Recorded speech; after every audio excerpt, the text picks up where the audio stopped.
2024 yılının Mart ayında yapılacak yerel seçimlere 8 ay gibi kısa bir süre kaldı. Siyasi partilerin il ve ilçe temsilcilikleri hazırlıklarını sürdürürken aslında illerde aday adaylığı için söylemler de başladı.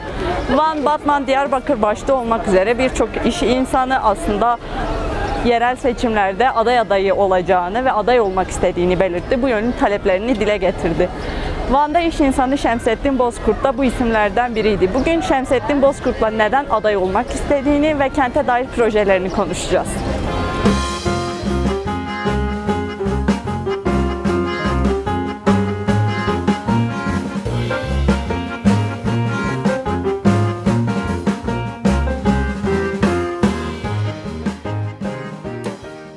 Klasik bir soruyla başlıyorum ama önce biraz sizden dinlemek istiyorum. Şemsettin Bozkurt kimdir? Buyurun. Teşekkür ederim. Şemsettin Bozkurt 1969 Çaldıran doğumlu. Çiftçi bir ailenin çocuğu. Kent yaşamıyla ilk defa 7 yaşında Çaldıran depreminden sonra 1976'dan sonra buluştu. Van merkeze taşındı. Van merkezde başta ayakkabı boyacılığı, hamallık olmak üzere 1 lira poşet satmak üzere kardeşleriyle birlikte hayata başladı. Daha sonra akraba çevresi inşaatçı olduğu için inşaat işlerine başladı. Sırasıyla işte amelelikten, çıraklıktan, ustalıktan, taşeronluktan müteahhitliğe kadar bu süreçleri sırayla geçti. 2010 yılından beri strafor üretimi yapıyoruz. İstanbul kuruluşlu bir firmayız. İşçi olarak buradan İstanbul'a göçtük. Kendi iş sahibi olarak Van'a döndük. 2014 yılında SHP'de bir adaylığım oldu. Ondan sonra BDP Çaldıran aday adayı oldum. 2014-2015 yılları, 2013-2015 yılları arasında HDP Van İl Disiplin Kurulu Başkanlığı yaptım. 2015-2017 yılları arasında da Van Organize Sanayi Bölgesi Başkanlığı yaptım. Şu anda da Van Organize Sanayicileri ve İş İnsanları Derneği'nin başkanlığını yapıyorum. Evliyim, 5 çocuk babasıyım, bir kızım, 4 tane oğlum var. Şemsettin Bozkurt'u kısaca böyle özetleyebiliriz. Teşekkür ederim. Şemsettin Bey, son süreçte bir sosyal medya paylaşımınızla kentte belediye başkanlığı için aday adaylığınızı açıkladınız aslında. Böyle bir çağrıda bulundunuz. Şimdi aynı zamanda Diyarbakır ve Batman'da da iş insanları çağrılarda bulundular. Onlar da bu işe talip olduğunu söylediler. Şimdi toplumun bazı kesimlerinde şöyle bir algı oluştu. İşte aynı kanaldan mı yönetiliyorlar ya da Kürt siyaseti için bir alternatif mi üretmeye çalışıyorlar? Ya bu eleştirileri siz nasıl yanıtlamak istiyorsunuz? Yani bu ortak bir kanaldan yönetildiğiniz şey doğru mu ya da bu bir denkleşme mi? Nasıl oldu? Yani insanların bu şekilde değerlendirmesi elbette çok normaldir. Fakat iç detaylarına baktığımızda bu işin gerçekten de böyle olmadığını görüyoruz. Yani bu işle ilgili 10 tane parametre ortaya koyduğumuzda adaylık süreçleriyle ilgili bir tane parametre uyuşuyor. O parametre üzerinden de insanların beni bu kadar eleştirmesini de ben normal görüyorum. Nedir bu parametreler? Şimdi Şemsettin Bozkurt'u bu sürece götüren, adayla götüren süreci göz önünde bulundurduğumuzda Şemsettin Bozkurt başka bir partide herhangi bir görev almadı. Doğdu doğalı veya kendini bildi bileli bu HDP'de ve HDP'nin devamı olan partilerde siyaset yaptı. Onun üyesi. Şemsettin Bozkurt Vanlı, Van'da doğdu, Van'da büyüdü, Van'da yaşıyor. Van'da adaydır. Yaşadığı yerde adaydır. Şimdi bu parametreleri göz önünde bulundurduğumuzda diğer adayların benimle örtüşen tek tarafı zamanlama olarak aynı zamanda açıklama yapmış olmamızdır. Ben zamanlama benim açımdan gerçekten talihsiz oldu. Ama aldığım duyumlara göre partilerin kendi kadrolarını yavaş yavaş belirlediğini Bu süreçte de ben de kendimi hem topluma hem de partime, halka tartışmaya açtım. Projelerimi açıkladım. Diğer arkadaşlar, mesela Yılmaz Bey'i ben tanımam. Muazzez Hanım'ı da ben tanımam. Hiç merhabamız da yoktur bu arkadaşlara. Onların kendi özgün koşullarına baktığımız zaman Yılmaz Bey Ağrılı, İzmir'de yaşıyor. Diyarbakır'da aday olmak istiyor. Şimdi bu üç parametreden hiçbirisi bana uymuyor. Dolayısıyla ben çok daha iddialı, çok daha riskli bir şey söylüyorum. Önce yaşadığım yerde, bildiğim yerde, sorunlarını en iyi bildiğim yerde ben aday olmak istiyorum. Bu adaylık serüvenim olur veya olmaz. Yaşım ve tecrübelerim itibariyle kendimi bu halka, bu toprağa, Van'a borçlu olarak hissediyorum. Tecrübelerimi partimin de uygun görmesi durumunda halkımız için paylaştığım projeler çerçevesinde hizmet etmek istiyorum. Yani diğer adaylarla tek merkezden yönetiliyorlar gibi bir şey gerçekten çok insafsızca. Benim asla bağımsız bir aday olma veya başka bir partiden aday olma gibi bir durumum yok. HDP adaylık verirse HDP'den aday olmayı düşünüyorum. HDP olmazsa başka bir partide aday olmayacağım. Bağımsız da aday olmayacağım. Bunu da düşünmüyorum. HDP'nin adaylık vermemesi durumunda daha önce nasıl 2 defa, 3 defa adaylığım söz konusu oldu, verilmediyse tekrar yeniden başka bir sefere hazırlanacağım. Daha iyi çalışacağım. Projelerimi açıklayacağım. Yani Allah ömür verdiği sürece bu süreci bekleyeceğim. O zaman sondan başlıyorum söylediklerinizden peyderpey gidelim. 2004 ve 2014 yıllarında ne oldu? Neden adaylık verilmedi? 2 defa başvurularınız vardı. O dönem yani zemin neydi de olmadı? Şimdi oradan da yani demek ki insanlar tweetlerimizi çok dikkatlice okumuyorlar. Bana bir defa adaylık verildi, ben kazanamadım. Adaylık başka, aday adaylığı başka. 2014 yılında 2004 yılında SHP ile sanırım hep miydi? Bir şey yapmışlardı. İttifak yapmışlardı. Evet. Bana adaylık verildi. Belediye başkan yardımcılığı kontenjanından adaylık verildi. O süreçte kazanamadık orada. Gene çalışmaya devam ettim. Partinin kültür sanat çalışmalarına, diğer faaliyetlerine, daha çok kültür sanat yönüne destek verdim. Çalışmalarda bulundum. 2014 yılında da Çaldıran için aday adayı oldum. Biz 14 tane arkadaştık. Aday çeşitliliği, partiye teveccüh o zaman çok fazlaydı. O zaman yine Çaldıran'da farklı bir uygulama ortaya çıkmıştı. O başvuran 14 adaydan 14'üne de verilmedi. Hiç adaylık başvurusu olmayan birine verildi.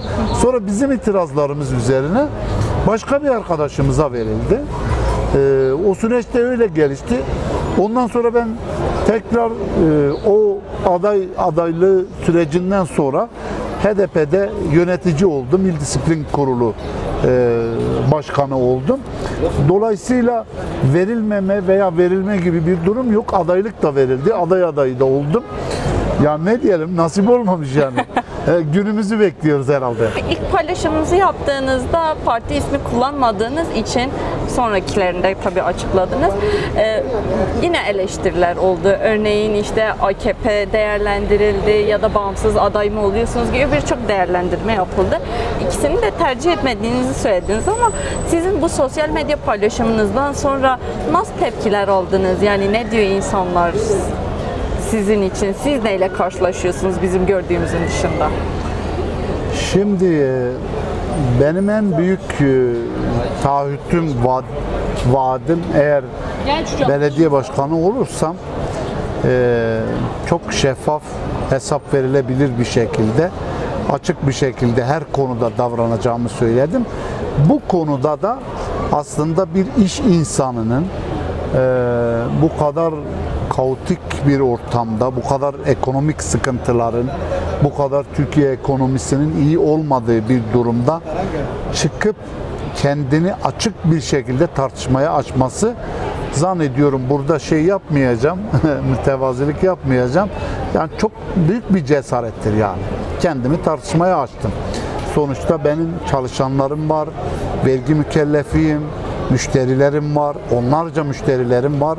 Çeşitli fikirlerden, çeşitli düşüncelerden kamuya açık bir iş yapıyorum özel sektörde. Dolayısıyla benim açıklamam aslında çok ciddi bir risktir. Bunun partili diyelim ki bizim cenah tarafından farklı algılanması partinin genel teamüllerine aykırı bir durumum var şu anda o manada. Evet, bir yöntemsizlikle de aslında eleştirildiniz. İşte partinin yöntemi aslında bu değildi. Evet. Herhangi bir görüşme yapıldı Bunun mı, farkındayım. yapılmadı mı? Bunun farkındayım. Aslında bir görüşme yapıldı. Yani isim vermek doğru olmaz. Benim partimdir, çalışıyorum. Üyesiyim, aktif üyesiyim. Bir görüşme oldu. 2 yıl önce bir görüşme oldu. Böyle bir düşüncemin olduğunu, aslında ticaret odasına aday olmak istediğimi, bununla ilgili görüş önerilerine başvurduğumda farklı bir grubun desteklenmesini veya önerilmesini söylediler. Ben de o zaman, yani yaşım ilerliyor, yaşım ve tecrübem itibariyle gönlümden, kalbimden geçen ömrümün son demlerinde kariyerimi 2 noktada noktalamak, yani devam ettirmek. Birisi ticaret odasıydı, bir de Van Büyükşehir Belediye Başkanlığı'ydı. Van Büyükşehir Belediye Başkanlığı adaylığım için partide en üst düzeyde görüşmeler yaptım. Yani eş başkanlar düzeyinde, genel başkan, eş genel başkanlar yardımcıları düzeyinde, milletvekilleri düzeyinde aslında partimizin bilgisi var. Yani bilgisi dışında değil. Yani ben uzun süredir bu sürece hazırlanıyorum ve projelerimi de bu minvalde paylaşıyorum. Doğrudur, benim yaptığım açıklama, proje açıklamaları partinin genel teamüllerine aykırı bir şeydir. Bizim partinin genel teamüllerinde böyle bir şey yok. Ben de zaten bunu değiştirmek için toplumun daha açık, daha şeffaf, daha işte öngörülebilir projeleri ortaya koyan, işte kişilerin, projelerin yarıştığı bir yarışma olsun. Çıkacak olan arkadaşların da böyle projelerle yarışmasını, bunu peşinen de söyledim. Mevcut belediye eş başkanlarımız ve cezaevinde bulunan belediye eş başkanlarımızın aday olması durumunda ben lehlerine peşinen çekileceğimi beyan ettim. Zaten önemli bir iş insanı olduğunuzu biliyoruz. Bunu siz de söylediniz. Bu açıklamanın işiniz açısından bir risk olduğunu da söylediniz. Şimdi bir adaylık olur ya da olmaz durumunda işinizle ilgili somut olarak gördüğünüz riskler nelerdir Şemsettin Bey? Yani benim Neler olabilir örneğin? benim riskim yok açıkçası Zelal Hanım. Niye? Çünkü ben ömrü hayatımda devletten herhangi bir ihale almadım. Yani ihale beklentim yok. Yani bu gördüğünüz çay ocağı nasıl burada bir suyla, çayla, şekerle, çay, şeker, suyu birleştirip bu halka, bu müşterilere dağıtıyorsa ben de böyle ekmeğimi taştan çıkarıyorum. Dolayısıyla çekindiğim hiçbir risk yoktur. Vergisini düzgün ödeyen, bütün elemanları sigortalı, efendime söyleyeyim, iş sağlığı güvenliği, uluslararası bütün toptan yönetim sistemine bağlı, hiçbir eksiği olmayan, kendinden emin bir iş insanıyım. Yani ben burada bir risk görmüyorum. Herhangi bir gayrimeşru tarafım, herhangi bir sıkıntım olmadığı için bir risk göremiyorum. Yani sadece bu işte aşırı milliyetçiliğin hortlandığı dönemlerde işte gidip HDP'de aday oldu, şöyle oldu, böyle oldu. Elbette ötekileştirenler olacak. Ben asla, bana ne kadar zulüm ederlerse etsinler, ne kadar ötekileştirirlerse ötekileştirsinler, ben asla bu kardeşlik söylemlerimden, kucaklama söylemlerinden, Van'a hizmete olan aşkımdan ben asla vazgeçmeyeceğim. Kişisel bir beklentim yok. Bunu öncelikle belirttim. Ben asla belediye başkanı olursam maaş almayacağım. Ben Evet, bu uzun zamandır bir söylem, maaş almayacağım söylemi. Bunu koruma kullanmayacağım. Benim çünkü buna ihtiyacım yok. Yani hani siyaseti bazen yanlış anlaşılmasın bizim cenahtan da diğer cenahlardan da. Siyaset maalesef bir geçim kapısı olmuş. İnsanlar siyaseti bir meslek haline getirmişler. Siyaset benim mesleğim değil. Mesela dikkat ettiyseniz milletvekilliği en kolay iştir şu anda. Ben gidip milletvekilliği için bir başvurmadım yani. Çünkü milletvekilliğin kente bir faydası, ben arkadaşları tenzih ediyorum. Sistem bu. Ben icracı olduğum için, projeci olduğum için ben belediye başkanı olmak istiyorum, iş yapmak istiyorum, çalışmak istiyorum. Evet, benim buna ihtiyacım yok. Van'da şeffaf bir uluslararası şirketin yapacağı anketle maaşımı ihtiyaç sahibi olan yerlere bağışlayacağım. Koruma kullanmayacağım. Kendi aracımı kullanacağım. Görev süremin yarısında uluslararası bağımsız bir kuruluşta bir anket yaptırmak istiyorum. Bir memnuniyetsizlik varsa derhal istifa edeceğimi beyan etmek istiyorum. Koruma ve özel araç kullanmayı kullanmayacağım. Yani bir set olarak mı görüyorsunuz? Set olarak görmüyorum. Bu kentte yani Haçyort'ta, bu kentte Yeni Mahalle'de yatağına aç giren çocuklar olduğu sürece ben onların haklarını korumalarla, onların haklarını zırhlı araçlarla konvoyla kullanmak istemiyorum. Yani böyle şeyle kullanmak istemiyorum.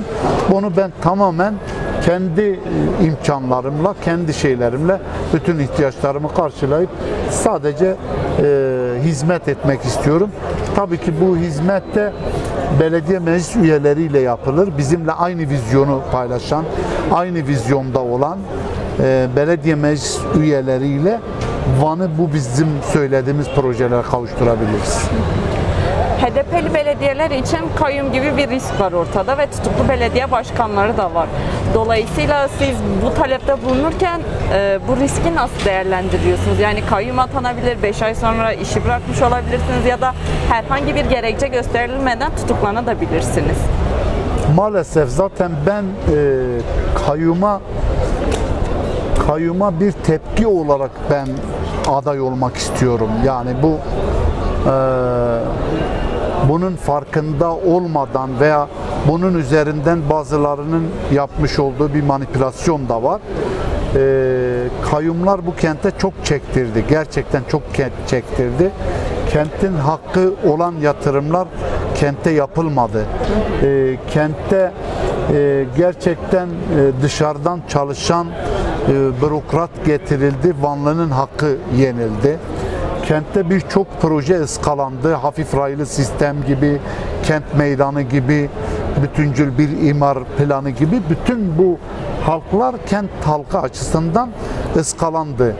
Evet, bütün yani 6 milyon HDP'ye oy veren insanların ve HDP'de aktif siyaset yapan insanların kayyum riski neyse Şemsettin Bozkurt'ta da kayyum riski budur.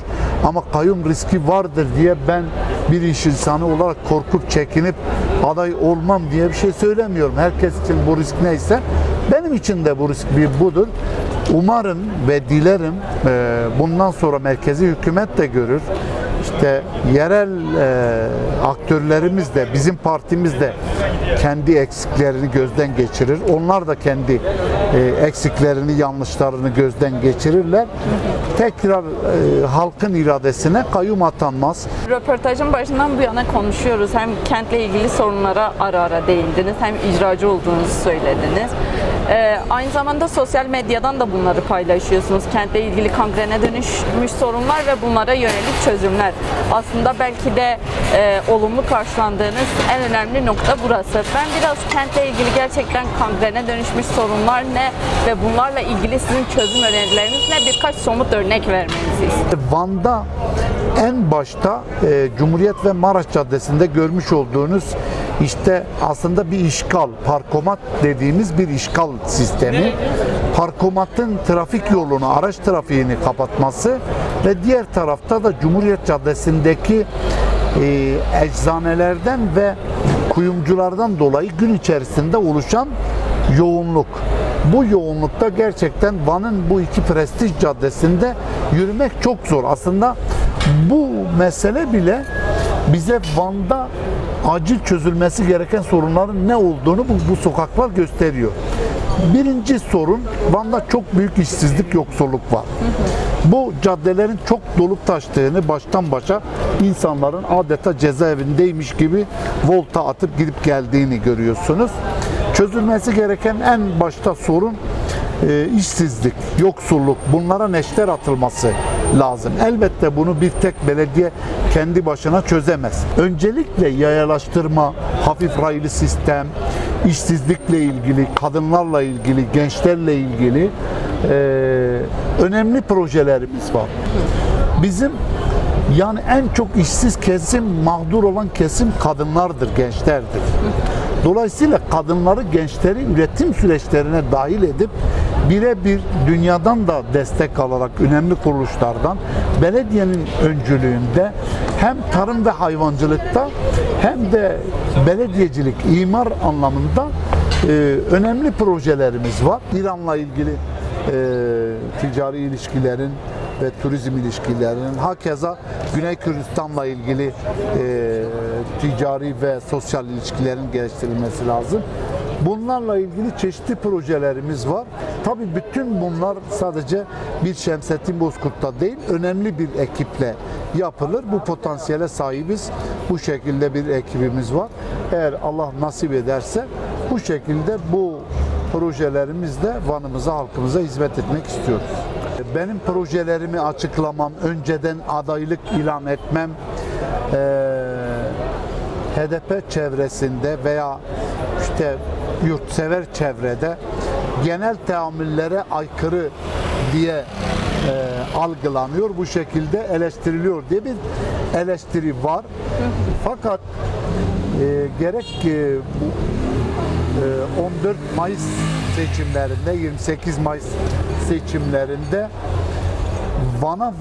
Van'ı bilen milletvekilleri, Van'ın sorunlarını bilen milletvekili, Vanlı milletvekili, kendisi kendi apartmanında yönetici seçilebilecek, kendi mahallesinde muhtar seçilebilecek, kendi sitesinde yönetici olabilecek insanların Van'da milletvekili olmasını, Van'da milletvekili olan insanların mutlak suretle pratik hayatta, sivil hayatta 3-5 insanın hayatına dokunan, onların hayatında değişiklik yapan insanlar olmasını istediğimiz tweetler attık. Evet, bununla ilgili zaman zaman eleştiriler de aldık. Zaman zaman olumlu da karşılandı. Genelde hesapları resmi hesaplar olan, kendi ismiyle yazan, çizen insanlar olumlu yazıyorlar. Fakat sahte hesaplardan çok acımasızca eleştiriler geliyor. Dolayısıyla yani bu eleştiriler çok böyle acımasız olsa da neticesi çok olumlu. Bu kadar konuşma, detay yaptıktan sonra bağlamam gereken yere getirmek istiyorum. Biliyorsunuz bu bayram sürecinde eş başkanımız ve Van milletvekilimiz Sayın Pervin Buldan Van'daydı. Van'da bayram ziyaretine geldi. Biz de kendilerini her bayramda olduğu gibi bu bayramda partimizi ziyaret ettik. Önemli bir açıklama ve kısa geçti. Toplum çok bunun üzerinde durmadı. Aslında bizim açıklamalarımızın, bizim bu lobicilik ve baskı demeyelim de önerilerimizin aslında en üst düzeyde dikkate alındığını Pervin Hanım'ın o iki cümlesinde görüyoruz. Onun gereğinin yapılmasını istiyoruz ve takipçisi olacağız. Pervin Hanım bu sefer dedi kesinlikle Van'ı bilen Van halkının istediği aday yapmak bizim boynumuzun borcudur dedi. Biz de bekliyoruz, takip edeceğiz. Benim ve halkımızın hakkında hayırlısı olsun istiyorum. Bu süreci ben de sizin gibi takip edeceğim. Çok az bir zaman kaldı. 8 aydan daha az bir zaman kaldı. Hepimiz merakla süreci takip ediyoruz. Teşekkür ediyorum. Sağ olun. Ben teşekkür ederim. Sağ olun.